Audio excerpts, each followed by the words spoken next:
What's going on, guys? It's Danny from Slow Restoration, and we actually have our answer with the exhaust. We're gonna make this exhaust. If you saw the last video, at the end of it, we were unsure whether we were gonna use this Bassani exhaust system and match it up to these Texas Speed long tubes, or we were gonna buy a Corsa or Borla system. Well, the simple answer to that is you can't buy one right now. Everything's back ordered and for months, so we don't have that kind of time. We're gonna tie into the Bassani. We'll see how it sounds. So I guess it's maybe a good thing. There's not too many people running a Bassani system on a C6 Corvette, especially with long tube headers. So we're about ready to see how it sounds as soon as we get this thing fired back up. But in the meantime, we are going to go ahead and continue with the cam install. This is getting a Texas Speed cam also. We have the coolant drained. We have a pan under it. We actually did remove some more stuff. We got the coil packs off both sides. Very simple. I think it's 5 volts per side. 1, 2, 3, 4, yes, 5 volts per side. You unplug the coil pack main harness and they simply lift off. So very simple. We'll go ahead and pop the valve covers off. We'll get the air intake system on. This has a Veraram. We'll take all that off. We'll go ahead and finish unhooking the radiator, get that removed. Obviously, to do a cam, front motor has to come off. Radiator's got to come out. You can leave the AC compressor or condenser. We'll just kind of move it out of the way. But the biggest part of this job is kind of sucks. The rack is right in front of the balancer, so you do have to unbolt the steering rack and pinion also. Get it out of your way so you can get that balancer off, so you can get the front cover off, so you can get the cam out. So let's keep going here and we'll see what we can get accomplished. So if your car has a stock air intake system, it'll look slightly different. There's an air box up here, but still it comes off the same way. We're gonna unplug our mass airflow sensor, undo the clamp at the throttle body, and this little breather tube, there's a little tab. You just pull on the tab and that hose pops right off. Now we can remove the whole thing out of the car. With that out of the way, it's looking better already. We went ahead and removed our top radiator hose. We'll get rid of this plastic shroud piece that actually holds the radiator top mounts. There's two 10 millimeter bolts. Oh, two on each side, so there's 4. 2 here, 2 on the other side. We can pull this off. It's got a couple hoses that clip into it. No big deal. We got the radiator fan assembly out as a unit. It's a little bit tricky to pull off the tabs of the AC condenser. You pretty much got to pop it and then twist it kind of down to the driver's side, and then this side will pop off because you have that lower line there. If you get into this, you'll see what I'm talking about, but it comes out without too much issue. Now we have that out. As you can see, this AC condenser can swing out of the way, so we can pick that up a little bit, just enough to get the cam through it so we don't have to break the AC system down. But now you can see right into this. So we're going to go ahead and pop the belt off. Water pump also off now. Now we're really getting down to it. So like I said, once we get that rack off or out of the way, we can get the balancer off and then go ahead and pull that front cover, and we'll be right there at the cam. So this is an LS2, so the cam sensor is in the front, and we still have to pull the valve covers. We might actually do that first. We'll get the valve covers off, back the rockers off, get all that released, so when we get into the cam, we can just go ahead and swap that. Now, as you would expect, we have the valve covers off and everything is super clean inside. Like I said, this thing was under 20,000 miles, so just getting broke in just in time for a camshaft. Rockers are all off. We'll go ahead and pull the push rods out. These are getting replaced with hardened Texas Speed push rods. I always take and put the rocker assemblies, stands and assemblies in the respective valve cover so we don't mix anything up. So with that being said, we don't have valve covers to put back, but I did test fit these Holley tall powder coated Chevy orange valve covers that we had sitting around on here, and they actually fit like a glove. Even that side with the alternator. Go over here. It's a little tight, but it fits also. This coil, they give you, this coil would be tight up here. They do give you a relocation bracket for one coil, and that's to move that coil inboard a little bit. The rest of them would be absolutely no issue. So that would be a nice upgrade if you weren't gonna run the factory coil covers and engine cover. That looks good. Either way, we threw these on there so no dust, dirt, nothing falls down in the engine while we're doing the rest of it. And gives us something to look at while we're getting down to that cam. And I just had to see the factory LS2 coil. I pulled one off, and this is how they look on there. So it gets rid of that flat bracket over here that bolts down on the factory valve cover, and the coil bolts right to these Holley bosses, or the bosses on the Holley valve cover. So it doesn't block like the factory one. Even if it was orange, you would only see a little bit because of that bracket. This looks killer because it exposes everything in between the coil. Very nice. Back underneath here, and we did make some progress. As you can see, we have the rack and pinion hanging out of the passenger side. I saw online, I kind of forgot exactly how this came out.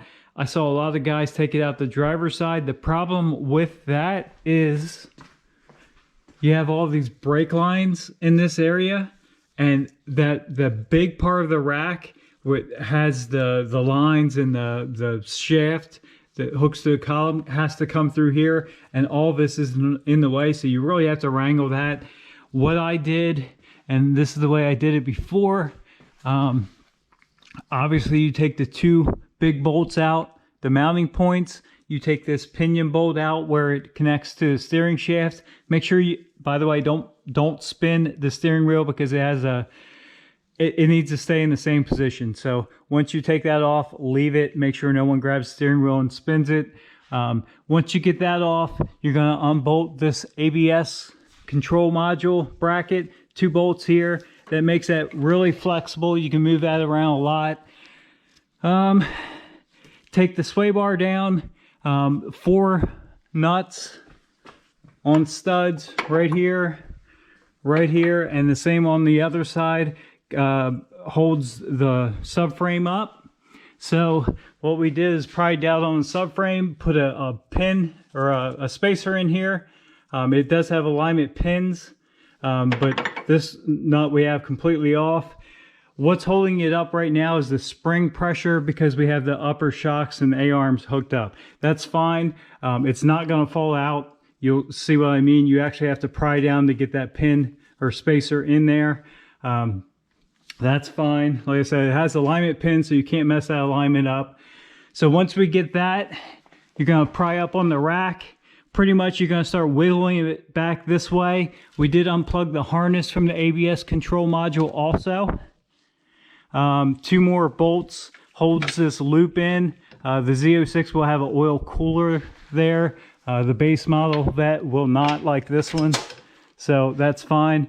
2 bolts out, gets that loose and out of your way. Again, the sway bar is dropped down, and that just gives you access to these subframe bolts. So once you get that, you kind of the rack points up towards that steering shaft. So what you're going to do is pull it up, start pulling it this way, and you're actually going to rotate it down, which is going to put this just about in that position that it's in now.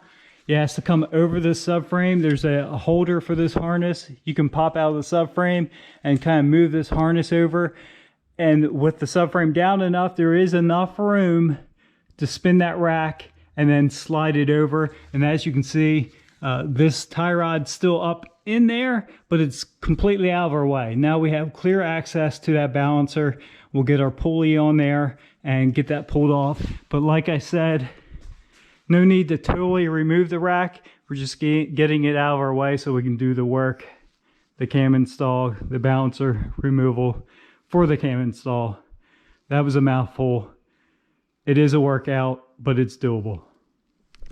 And that is, to me, the hardest part of the job. It's not even all that difficult. It's just kind of time consuming. It's kind of a shame you have to pull that rack, or this would be a really quick, easy job.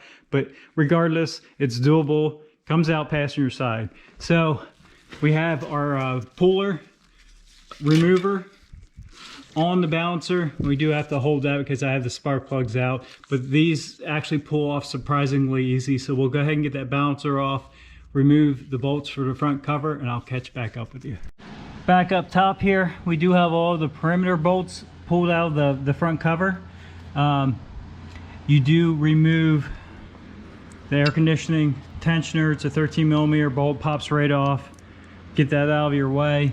And once all the perimeter bolts are out, there are two more underneath. So they come up through the oil pan. So there's one right here and there's one right here. You can just, if you have a ratcheting wrench, it works the best, and just go ahead and pop them out, and then this front cover should be free. We did unplug our harness here for our cam sensor at the bottom. You can leave it, the rest of it, attached to the front cover. So we'll get these two bolts out, get that pried off, and we'll be right in to where we want to be. So all those bolts out, we can pull the front cover off like I was saying, and again, you can leave that harness and guide there. That's fine. So pretty much all the work up to this point is to get us down to right here. So now we can go ahead and start disassembling this. We can remove the 3 bolts. We'll line our timing marks up, remove our 3 bolts for the cam gear, get the cam gear off, let the chain relax down. No need to pull the oil pump because we're not doing anything further. We're just, again, doing a cam swap. Once we get, let's get that done. I'll catch back up. Timing marks were lined up. We took the timing gear off the end of the cam, laid the chain down in there. I'm not going to go into too much detail except line the marks up. If you're not comfortable doing that, you probably shouldn't be doing this job. So we'll leave it at that. Next comes the cam retaining plate, 4 bolts right here. We'll take this plate off, and our cam will be ready to slide out and slide that new Texas Speed cam in there. And what a place to stop. I unfortunately have to go and do some stuff. We got down that far and I gotta leave. Got some stuff to take care of, but don't worry, I'm not gonna leave you hanging. In 2 seconds, we'll be sliding the new cam in 1, 2, and there's the new Texas Speed cam installed. As you can see, I always use the water pump bolts for a little bit of leverage. This is hard. I tried to set the camera up, it kept falling as I was pushing the cam in there, but it is in. Let's start putting it back together so we can hear this thing run. We got the cam retaining plate on, 4 bolts. I always use red Loctite, but we torque them to 18 foot-pounds, and once that's done, your cam cannot come out. So once you get that in there, you should be able to spin that cam freely 360 degrees around, and like I said, it's permanently locked in there. This LS2 will never be the same after this. And again, we use red Loctite on the camshaft sprocket retaining bolts also. Make sure you have your timing marks lined up. And then obviously we also have our front cover back on. You have to align that too. I've showed how to do that in other videos. We have an alignment tool for that. That's tightened up. Those cover bolts actually get tightened to 18 foot-pounds also. And we also have our balancer back on there. And if you can see in the center there, we do have an ARP bolt that we put in instead of the factory GM. The ARP bolt is, it's not torque to yield, it is reusable, and it's just a straight torque spec. So per the ARP directions, we have a torque wrench here, and it gets torqued to 235 foot-pounds of torque, which is a lot. This is a pretty good sized torque wrench, so it definitely makes it easier to get that leverage. But we'll go ahead and torque that down, and at that point I think we're actually ready to go ahead. We can either put our rack back in and put that together, or we can go ahead, since we're right here, go ahead and put the water pump back on. So we'll decide as soon as we get this torqued. Water pump's installed. We're not really going to hook anything else up on it right yet. We're going to go ahead and slip that rack back in, get it in position, get all that hooked back up. Not going to go into crazy detail with it, except you have to push it through, and not right now it's rotated down. Once it goes through, you can rotate it back up in the position and get everything hooked back up, tighten your lines up, and hook any brackets you removed, any wire looms, any plugs. Go ahead and do all that in reverse order. Once that's done, then the radiator can go back in. Hoses can go back on. We're just going to keep rolling right along with all that. Alternator can actually go back on. Actually, we're going to leave that off for right now because we do still have to get inside here. We have these valve covers on, like I said, to keep junk from falling down in, and it just gives us something to look at. The next step with that is actually changing out all the valve springs. We do have the PAC 660 valve springs. Dual springs, polished. So we have the springs, we have new valve seals, and the bottom washer. It's all integrated in one piece, and these are for dual springs. You can see the two steps on the bottom there. We have them, and we have the titanium retainers for these dual valve springs. So we have to get all that swapped out, and then we'll be pretty close actually. Let's get rolling on that rack reinstall, radiator back in. We'll jump back on the valve spring install. Working away here, we got all the valve springs changed along with the retainers and the valve seals. Everything's reassembled. We're getting ready to, we have the rocker assemblies on. We're getting ready to double check push rod length. You should always do that. No matter what it is, you just don't really know unless you double check it. Chances are it's fine. We have the Texas Speed 7.4 inch push rods in there, so we're just going to double check that real quick. But again, going back together here, looking good. Shouldn't be long. Everything torqued down. They get torqued down to 22 foot-pounds, and we're ready for the valve cover. Valve cover's torqued down. Coil pack's on. We're moving right along. Let's keep going here. We got a couple more things to finish up. We'll be ready to make some noise. And with those last couple things buttoned up, we do still have to pour power steering fluid in. I forgot that, but we're ready to make some noise. So it's already getting pretty long, this video. So sorry guys, next video, first start. Thanks for stopping by. Have a good day.